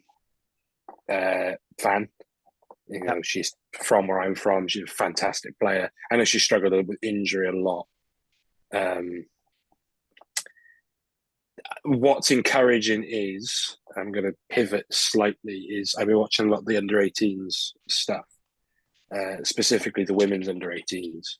And there are some players in there who, if we use the Celtic Challenge properly, they're in Brython, they're in Gwalia, and used to their fullest potential, then the platform that Johan Cunningham's got will only be elevated further on. Because, I watched Hannah Marshall, who was the Ospreys 10, George Riono, the various different players. Now Dragons have got a very strong contingent of under 18 girls, as do the Scarlets as well. Not too sure about Cardiff. As well as RGC. RGC actually have the strongest component, I'm pretty sure. I've been really impressed with them. They're a really, really good win against Italy. So yeah, I think it's not necessarily regressed. I think it's stagnated is the right word. The bits I've seen, there are people a lot more qualified to talk about women's rugby than me, and I would do anything to amplify their voices. Because please don't listen to me. I'm only good for good player, and that's it. One shout out I would like to make just before we do move on is Philippa Tuttick's been putting out small analysis segments on her Twitter page. Oh, she's great. They're good. And they have been absolutely fantastic. I know we were because we were criticizing how bad some of the stuff in the men's game is. I just wanted to point out how brilliant some of the coverage and the analysis in the women's game has been. All of the best presenters women at the moment, whether it's Gabby Logan, Lee McKenzie, Philippa Tuttick, Lauren Jenkins, Sarah Elgin. I'm still a fan of Ross Harries though as a presenter. I don't like him so much on comms. He can make Gabby Logan's cups of tea. He looked old on Friday. I don't know if you watched Gloucester cast on Friday. It was him, Matt Banahan, Adam Hastings. That's who it was. Gareth Anscombe and Ross Harries. And it looked like an early 90s boy band had come back for a really shit tribute show. And he looked, I don't know what it is. Ross Harries for me was the juggernaut of presenting rugby in the late 2000s, early 2010s. Stick him in a grey suit in the empty studio at the Swansea.com stadium, and he's fucking brilliant. Put him with Rob Jones. But I don't know, I just find him lifeless. Because he has to present with Shanks and these various other and you're he's had all the life drained out of him. Whereas you get Sarah Elgin, who, bless him, when she has to work with James Hook, is trying to pull blood out of a stone. It is. I love James Hook, right? I think when he's good, he's good. But I watched him. It's a just described his career there. He very briefly had a podcast. It was him. Who's the guy played for Ulster loads, and John Barkley. Very briefly. Darren Cave. Very briefly had a podcast. It was at the same time that Under the Sticks was going on, and it was unlistenable. James Hook spoke in 3-word long sentences. I love James. There's genuinely times where I think he's done some decent fly half analysis. Then it was the most recent Dragons game. I think it was a Dragons Zebra game. He was the one of the presenters for. And I was just fair play, Sarah Elgin. You deserve a fucking Oscar for this. it's like watching Michael Parkinson interview a really terrible guest in the 70s, and he's just made it look amazing. So sorry. Yeah, all presenters are bad. Yeah, is what we're getting at here. Philippa Tuttick is great though. We've actually had her as a guest. Yeah, it's great guest. She's been on as a guest, and she was fantastic. She's quite funny as well. I liked her a lot. I think she's great. The analysis that she's been doing that Harley mentioned there is really good, and it just makes you think why are we listening to David Flatman make dad jokes for 80 minutes instead of? I'm going to veto you on Flatman's dad Flatman. jokes. Okay, I will not take Flatman because he's one of the few people who actually bothers to explain the scrum. The banter aside, as a genuine analysis of the game, he's probably one of the best, especially from a prop point of view. The way he talks about the scrum, because he'll basically go to any referee.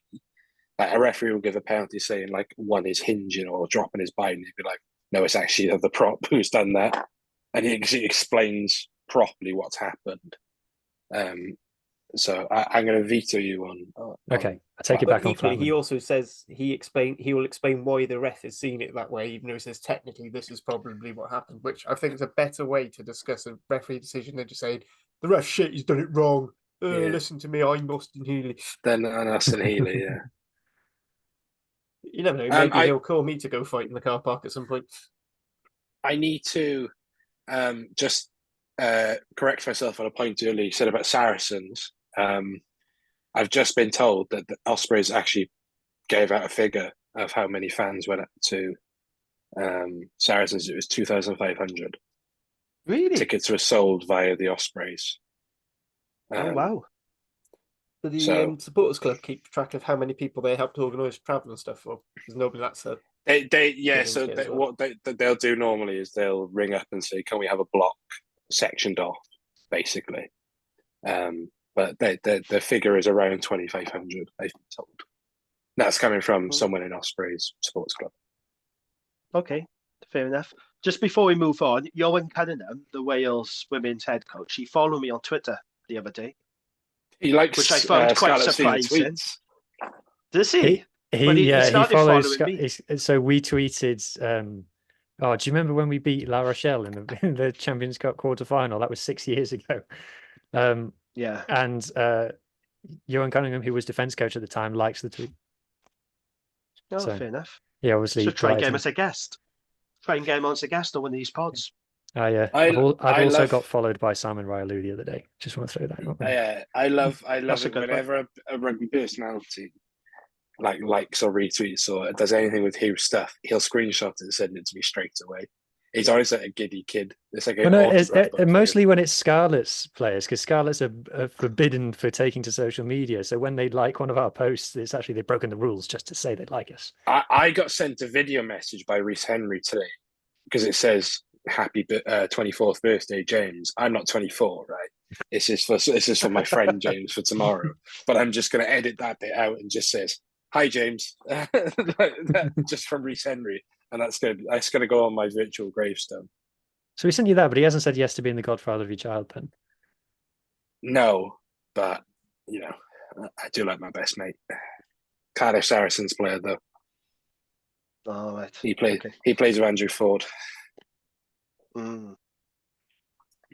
Oh, that was funny. Did you see Andrew Ford's tweet saying, "Oh, it's no often, Welsh clubs beating Sale." And it's like, Scarlet's Sale when they put 50 odd points on. I remember that game. That is exactly what he was hinting at with that tweet. Let me just see if I can find the Scarlet's team from that day without this turning into. Are we doing an anti-good player? No, because that Scarlet's team. Isn't that like the peak Scarlet's team? It was like one of the best Scarlet's 15s that's ever taken to the pitch. I can't find it now. I've got it here. I remember that game because that was the game where Murdoch come out after the game and said the players were confused because they were doing Wales calls. Yeah. Do you remember that? Yeah, I remember that. Murdoch on the dance floor. Right, which is one of the worst excuses I've ever heard. I bet James had this already open in a tab, hoping this would come up. No, I just searched it up instantly and got it. So it was Wyn Jones, Ken Owens, Peter Schultz. Right, take Peter Schultz out of there. Decent front row. Jake Ball, Sam Lousy. That's a cracking second row. Shingler, Jack Morgan, Sione Calamafoni. Fucking absolutely fantastic pack. Right, I don't think you've had a better back row since. No. Gareth Davis, Dan Jones. Yeah, right. McNichol on one wing, Liam Williams on the other. Not bad. This is a half-minute fullback game. Johnny Williams, Steph Hughes. Johnny Williams did go off after 33 minutes, so I will say. Of course he did. And then Lee Halfpenny at fullback. So we had the ultimate. I think that's probably the only time those three played together in the back three. So then you had Elias, Steph Thomas, and Javan Sebastian on bench, who on Sky Sports is just listed as Sebastian, like he's some sort of Latin American singer. Or then you Lewis Rollins, Blade Thompson, Dane Blacker, Sam Costello, and Foxy on the bench. Not a bad team at all, is it? That's when Foxy was mobile as well. Yeah, and just the Sale one wasn't bad. No, I think Ben Curry or Tom Curry was the only international in that Sale team that day.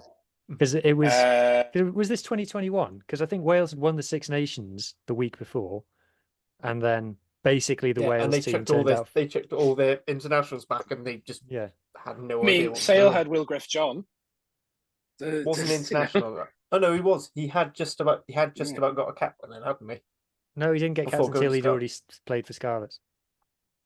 Will Griff John got the best agent in world rugby. That Back bloke. at Sale. He'll never go without a top job. And Whoever's flogging Sale tight head props is doing a heck of a job, to be honest, because they've just got Scarlets on speed dial. I don't know how he does it. He fails upwards. That guy. Fair play to him. Will Griff John is going to like Moana Pacific. He's going to be a lion next, He's or going like to be a Fijian test Drewer. lion. Toulouse be signing him up now after his state of Sale. If Mark Orders was picking the British and Irish Lions, Will Griff John would be in there. Reece Webb. Right. I genuinely do not know how he got that impression of him being a really good scrummager, because he never played for Sale. No, he didn't. Right, let's move on then. So, Gloucester Ospreys, the big one, Friday night. James, what are you expecting from this game? How do we feel about it? How big a challenge is this going to be for the Ospreys? It definitely presents a different challenge. It would be a wider game. I mean, the last time Ospreys went away to a team that had Zach Mercer at 8, we won. So, taking that niche stat there. No, it would be a very different game. Gloucester have a choice whether they want to finish strongly in the Prem, because they are, one from bottom at the minute. But their points gap to 8th is pretty big. It's unlikely that they're going to get top 8. But they're not a team that wants to get whipped every week in the Prem, is the issue. And they went very strong against Cast and struggled a bit against Cast. So it is one of the 12 Atkinsons going to start? Essentially who are they going to put out? And again, Ospreys can't control that. They have to play. I think they will put out a full strength team.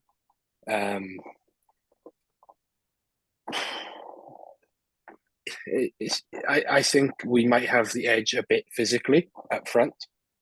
Yeah. But it's a 4G fast track. They've got game breakers in like Llewellyn, Santi Carreras. They've got 3 really sharp 9s: Caelan Englefield, Stephen Varney, Charlie Chapman. I'm not sure if Varney's injured though. He might not be. I think he played. He did play Friday. Yeah, I think he was fine. I don't think he came through it fine.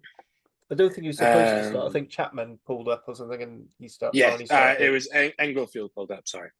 Yeah. And then you've got players like Ollie Thorley, who I really like, who is never going to be an international player, but is a bloody good club player. So it's going to be a challenge. I don't expect us to win simply on the fact that it's away, and Kingsholm is a very finicky and tough and just gnarly place to go. But it's not exactly a fortress. Bristol went and did a bit of a smash and grab recently. Cast put up a much better fight than they had any right to. I mean, Cast went there in the group stages and got smashed, and then took an even more rotated squad on Friday and put good performance in. So, yeah, I just think there's got to be... we've got to take our points. So the missed points from Owen Williams can't happen. I think they need to give Jack Walsh the kick and tee. Jack Walsh is, if you base it on 20 plus kicks, he is like top 6 or something like that in the URC this season for kicking percentage. So yeah, we've come through it relatively unscathed in terms of injury. So news wise, Jack Morgan and Derry Lake are not going to be ready. They are more looking like the tour to South Africa. Okay. Sam Parry's seen a consultant this week to see basically how bad his hip injury is, which is never a good sign. So I've reserved that he's not playing. Do you think he was ever fit for the weekend, or do you think that was mind games from Boothie? 100% he was never fit. I said this from the start, he was not fit. I said I would not believe the Ospreys until 5 minutes in, and he's like carried the ball twice. Given that Lance Bradley tweeted during the game, "It's not raining." I don't believe much of the Ospreys Well, either. in all fairness, we put this in the chat as well. It wasn't raining when he tweeted it, and then it just started pissing down. So I expect we'll see pretty much the same squad. The only rotation I can see is potentially he'll put Nicky Smith in at loose head. But Gareth Thomas scrums really well. So, yeah, I have no genuine analysis apart from vibes because I'll be at the game. So I'll just be. Yes, you have mentioned vibes. that, yeah. On a freebie as well. Grifting. Yeah. Top grifting. Yeah. Well done. Top grifter. I will say that we need to give Gloucester the respect of being the Premiership Rugby Cup champions, beat Leicester in the final. That farce of a game. I didn't watch it. I can tell you actually, I was looking up because I expected, I'm looking at their results now. I was expecting to just see a stream of L's. They've actually won. They've only lost one in the last 1, 2, 3, 4, 5, 6, 7, 8. So they've won 7 out of 8 recently, which is surprising. Only 2 of those wins are actually in the Premiership, though. All the rest are either Challenge Cup or Premiership Cup. Yeah. And that's the thing, isn't it? So I just want to come to you then, Ali. So Gloucester, they're not really pulling up trees in the Premiership, but I suppose they will be favourites because they're at Kingsholm. But this is a winnable game for the Ospreys, isn't it? Because a lot of people are writing them off, and I quite fancy them. Well, what do you think? I think that anything this season's shown that you can't really write off the Ospreys. You know, they're a really tight group. They've been together 4 years now. You know, they've had a lot of time to get systems in place. That is a fantastic pack. You know, that is a pack you could start an international game with. I stand by it. It's really great. Yeah, and they know how to win. They know how to play for each other. All the boothy cliches can come out of the cupboard. You know, and actually, I thought, despite the fact he had to come in last minute, I thought Lewis Lloyd actually had a really good game at hooker, really solid. Great. I was really impressed with him and the young Munster lad. I'll be honest, I'm not surprised Sam Perry had a hip injury. What business? Poor bastard having to run from at least 10 meters away, not 1 meter. It was very ironic. He's definitely never done that. Very ironic. It's very ironic that he scored a try from that far out. And his 150th game after having scored about 7,000 from a metre out. And then gets the hip injury, which is what happens to me if I haven't run in a few weeks. My hip goes. So, yeah. You're right. Yeah, you're absolutely right. Lewis Lloyd played excellent. I thought he captured that form he had for the under-20s. And I know he was a fan of that under-20s team from the summer just gone, because it has that axis of Dan Edwards, Bryn Bradley, and was it Louis Hennessy? Yeah, such a good midfield. But Lewis Lloyd was a part of that pack, and it was just he scored loads, and he's just very dynamic. Carry the field. The 4G surface does. Are Ospreys going to revert to type and be a bit tighter? Are they going to play a bit wider? You know, how do they approach a 4G surface? But they train on 4G, don't they? The Ospreys, is that correct? But training and playing are two very different things. Because if you think this week they would have trained on a 4G surface, but in the tactics they would play on a heavy foot pitch like in Bridgend. Well, yeah. So they weren't going to play. They weren't train. I guarantee they wouldn't train as wide as they would normally would. Whereas this week they're on a 4G pitch where it's going to be dictated by how slippery the ball is. So they're going to play it. They're probably going to train and play a bit wider. If you look, their forward carries are going to be maybe 2 meters more wider off the ruck than they would normally. Yeah, stupid analysis stuff like that is what will happen on a 4G pitch. It doesn't change things like scrummaging. It genuinely doesn't. Having scrummed on 4G a lot this season, it doesn't change anything. All it does is it just makes it a lot easier to run on because you're not having to exert so much energy getting out of mud. Do you like playing on 4G pitches? I don't hate them. Harry Deves doesn't. He loves playing on grass. No, I don't hate 4G pitches. They're annoying. And if they're not properly maintained, is where you get genuine burns and things like that. But when they're properly made, by all accounts, Gloucester's one is fine.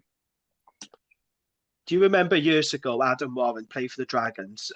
He played up in Glasgow. He slid in for a try and it took half his face off. Do you remember that?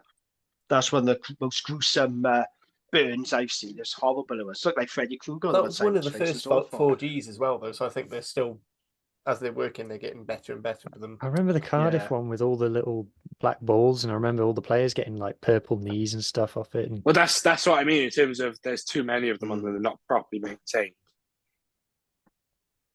Yeah, I think that was as well. Cardiff you remember when the Dragons had their pitch? It was due to be relayed, but for various reasons they couldn't get in to relay it, so it ended up becoming a bit of a state, and everyone moaned about. Yeah, it was the Boxing Day on New Year's Day one, wasn't it? That year.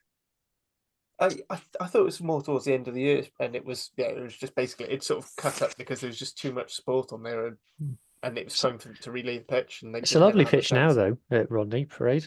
Beautiful pitch. Rodney Parade looked very good. I gotta say, with a bit of investment, because I know there's talks ongoing at the minute. As venturing off topic, because I was reading some Newport County stuff. They're renewing their deal, aren't they, to play at Rodney Parade? Yeah. With a bit of investment, I genuinely think that it could be one of the best looking grounds in the Irk. I think I love Cardiff to cap. It's a really good location as well. Because that's it. City centre location. You can't beat it. The few times I've gone there, we've driven once, which is near a really nice multi-story car park, but it's also quite close to the Newport Central Station. I got to say, bars and restaurants around. Cap is a shithole. Yeah. I mean, it's the location, though, isn't it? No, it is a shithole. It's a great location. Is beautiful, but it's great location. Yeah. Cap is just so dilapidated. I remember I hadn't been there in years, and I went up there with university to watch Swansea v Cardiff, and I was just shocked. It was almost like stepping back in time.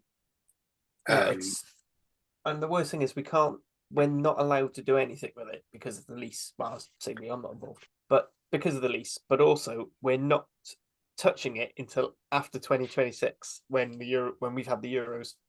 I went into the club with there's issues because like for Wales games you've got to get all the TV trucks parking Cap, so we've got to. I went into the clubhouse, right, and they didn't take card when I went in there. I'm like, it's 2022, like.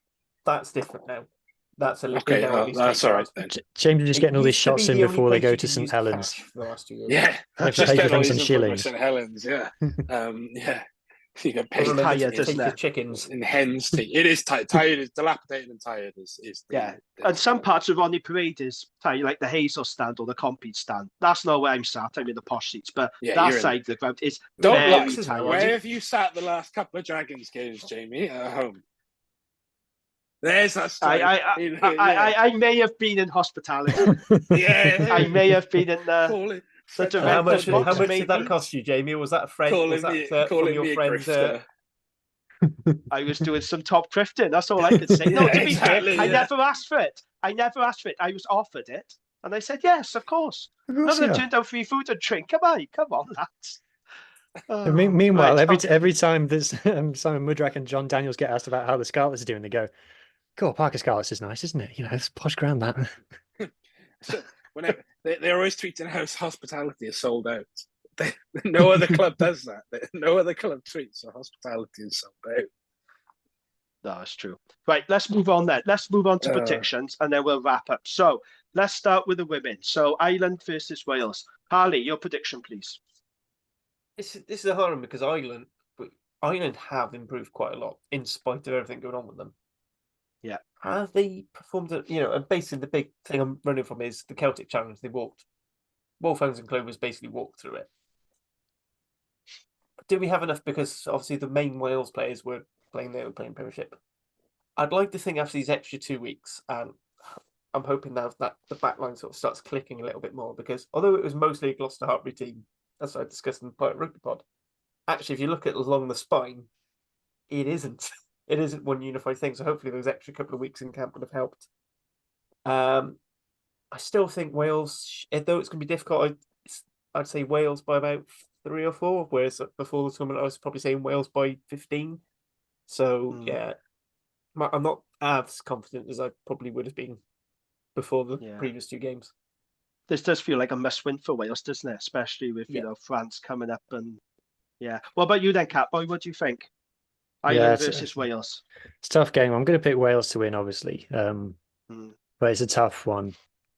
It's difficult. It's very difficult to get a read on Ireland because you saw them against France and you're expecting them to get battered and they performed okay, but then you're expecting them to beat Italy and they played well but somehow lost. Yeah, we're going to go something like 17-15 to Wales, and just Wales to win it somehow, and Cecilia Tuipulotu to score twice. Okay, Wales by 2 then, you're saying. Okay, James? I'll go Wales by 3.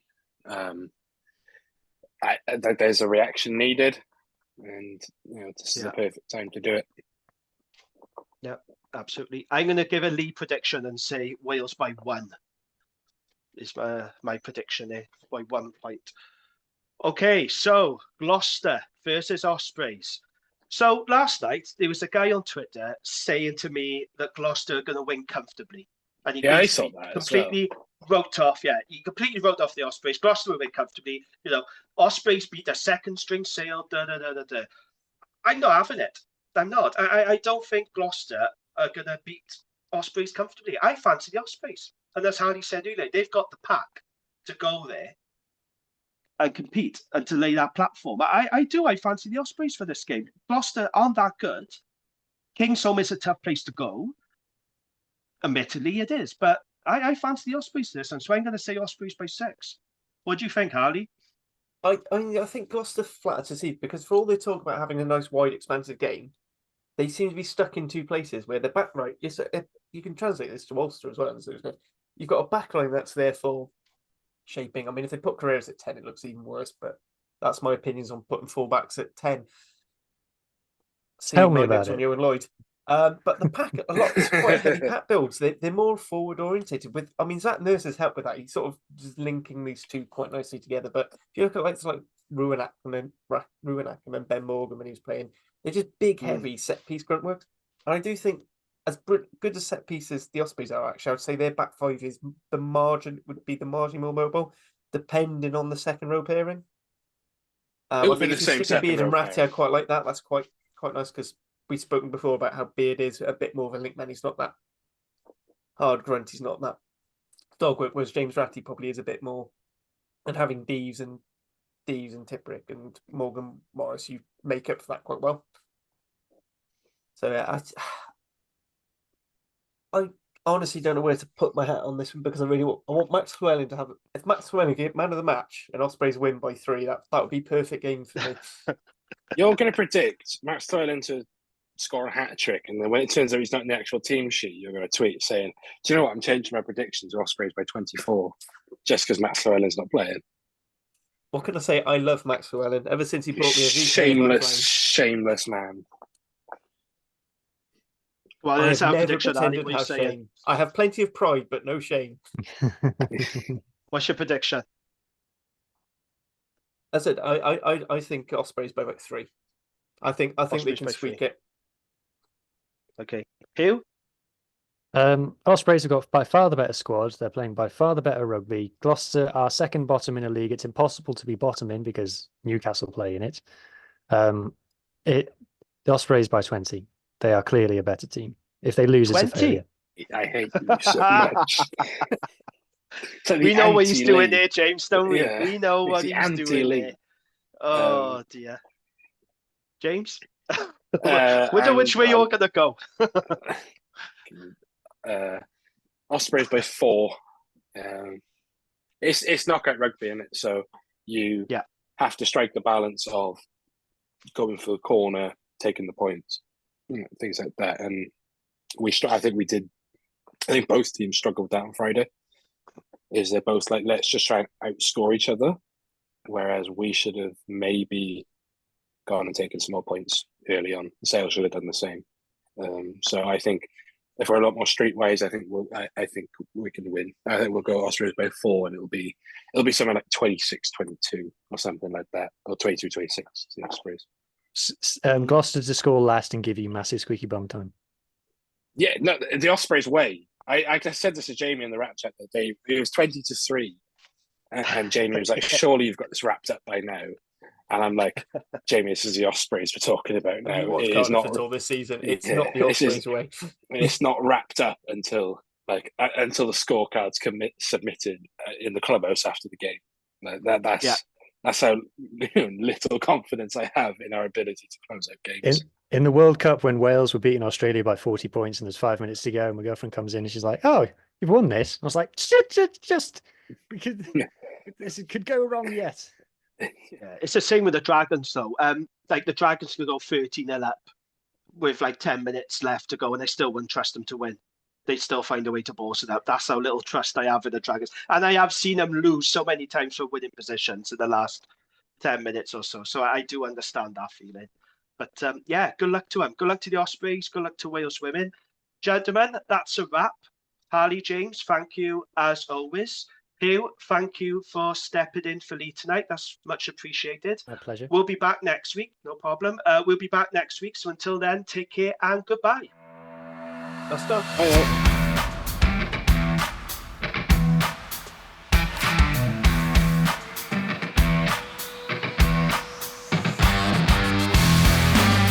Thank you for listening to the Wrap Podcast. We hope you enjoyed listening as much as we enjoyed recording it.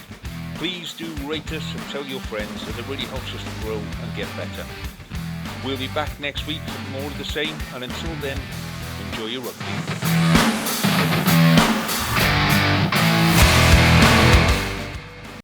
Sports Social Podcast Network. Judy was boring. Hello. Then Judy discovered ChumbaCasino.com. It's my little escape. Now Judy's the life of the party. Oh, baby, mama's bringing home the bacon. Whoa, take it easy, Judy. The Chumba life is for everybody. So go to ChumbaCasino.com and play over 100 casino-style games. Join today and play for free for your chance to redeem some serious prizes. ChumbaCasino.com. No purchase necessary. Void where prohibited by law. 18+ terms and conditions apply. See website for details.